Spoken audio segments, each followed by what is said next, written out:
दादी और बंदर। एक छोटे से गांव में एक बुजुर्ग दादी रहती थी। उनकी छोटी सी झोपड़ी गांव से बाहर थी। दादी के साथ कोई नहीं रहता था, बस एक गाय। गाय ही उनकी सहेली थी, परिवार थी और उसी से उनका गुजारा चलता था। गाय दूध देती और दादी उस दूध से दही, मक्खन, घी, छाछ ये सब बनाती।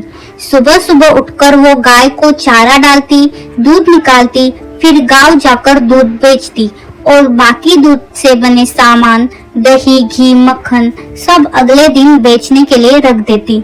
उनका पूरा दिन ऐसे ही बीतता था। एक दिन दादी रोज की तरह गांव में दूध बेचने गई। वो झोपड़ी बंद करके गई, लेकिन खिड़की खुली रह गई।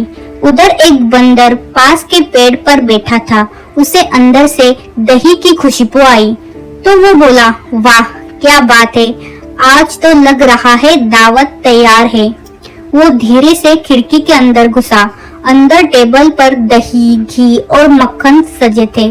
सब साफ सुथरे कटोरे में थे। बंदर ने पहले घी चखा, क्या स्वाद है। फिर दही चाटा, फिर मक्खन भी गटक गया। जब पेट भर गया तो उछलता कूदता निकल गया। पीछे रह गई दादी की खाली बाल्टियां और घी से चमचमाते बर्तन। जब दादी दूध बेचकर लौटी, उन्होंने दरवाजा खोला तो देखा सब कुछ खाली।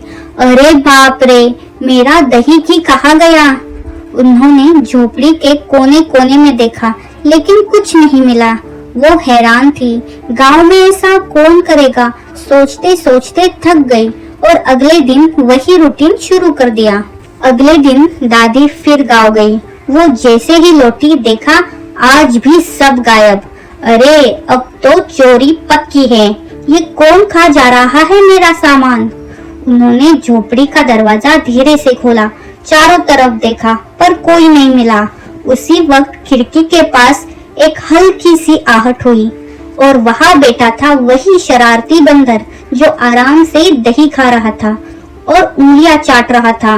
दादी ने गुस्से से लाठी उठाई और जोर से बोली, अरे ओ बदमाश, तू ही है वो जो मेरा दही खा रहा है।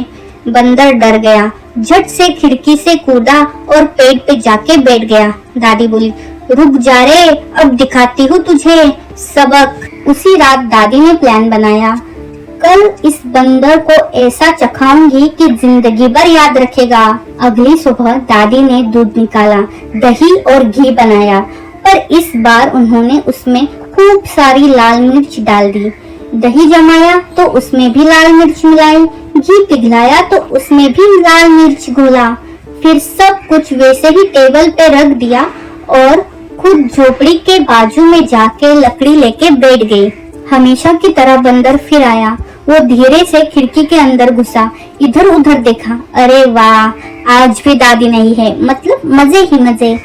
वो सीधे टेबल पे गया, कटोरे में चम्मच डाला और दही मुंह में डाल दिया और फिर आग आग, मुंह में आग लग गई।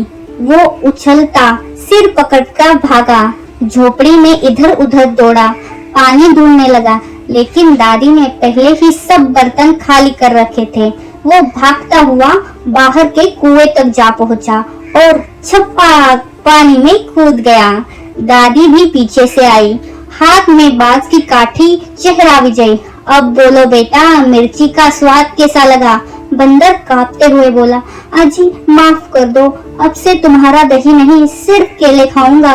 दादी ने लाठी उठाई और बोली, जा जा, लेकिन याद रखना, अगर दोबारा मेरे घर आया तो दही नहीं मिर्ची का शेक पिलाऊंगी। बंदर सिर झुकाता पेट पर चढ़ गया और फिर कभी गांव नहीं आया। कहते हैं उस बंदर की मुंह की जलन ठंडी होने में पूरा हफ्ता लगा था और दादी रोज मुस्कुराती और बोला करती, अब आना बेटा, दही घी तैयार है, थोड़ा तीखा थोड़ा मीठा, सीधा पेट में बम फोड़ने वाला।